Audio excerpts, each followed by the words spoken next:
Naresta hududidan bitta 5,5 sotixlik hovlimiz sotuvga chiqyapti. Assalomu alaykum, hurmatli mijozlar va hurmatli bizani kuzatib boruvchilar. Asosiy darvozaxona qismimiz 5,5 sotixlik hovlimiz, ko'chalari juda ham keng. Mana bu yerda letniy hojatxona, kotellar mavjud.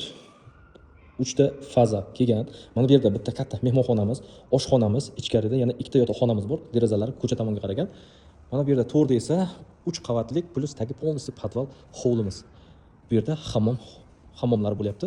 Podvalimizga tashqaridan ham tushish mavjud. Maydagina zeleniy zonalari bor. Ajoyib mana shunaqa to'rga yangi imorat qurganlar. Buni vaqtida mehmonxona qilib ishlatganlar. Hozirda ishlamayapti. Kirganimizda bu birinchi qavatimizga reception joylari, hovlimizning orqasiga ham joy bor. 10 ta nomerdan iborat. Hovlimizning orqa tomoni. Xohlasangiz olib yashashga, xohlasangiz olib biznesni yana davom ettirsangiz ham bo'ladi. Pastda 4 ta nomer, har bitta nomerda mana shunaqa o'zini dushi ham mavjud. Hozirda ishlamayapti.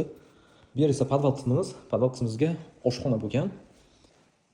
Oshxona qismlari bo'lgan. Sanuzlari ham mavjud. Bu yer ikkinchi qavatimiz. Ikkinchi qavatimizga balkon mavjud. Bu yerda ham 4 ta xona plus orqa hovliga ham balkoni mavjud. Bu uchinchi qavatimiz. Uchinchi qavatimizga 2 ta nomer bo'lyapti, ya'ni 4 kishilik. Общий umumiysiga hisoblaganda 27 kishi ketadi, 10 ta nomer. Samarqand shahar Gagarin sifatida qaramaqasdan kirib kelsa ham bo'ladi, ya'ni sexoz tomonidan kirib kelsa ham bo'ladi. 5,5 sotixlik hovlimiz vaqtida mehmonxona bo'lib ishlagan.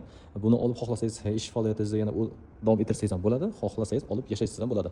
10 ta xona bu tomonda, 3 ta xona bu tomonda oshxonasi bilan alohida. Bemalol olib yashasangiz ham juda ham zo'r. Mahalla, ko'cha zo'r, gaz va suvda muammo yo'q, 3 ta liniya kelgan, hamma kommunikatsiyalar bor. Buni narxini 650 ming deyapmiz, yana savdosi bor. Hujjatlardan umuman muammosi yo'q. To'liq ma'lumot uchun past raqamga qoldirman, bemalol telefon qilib aloqaga chiqinglar.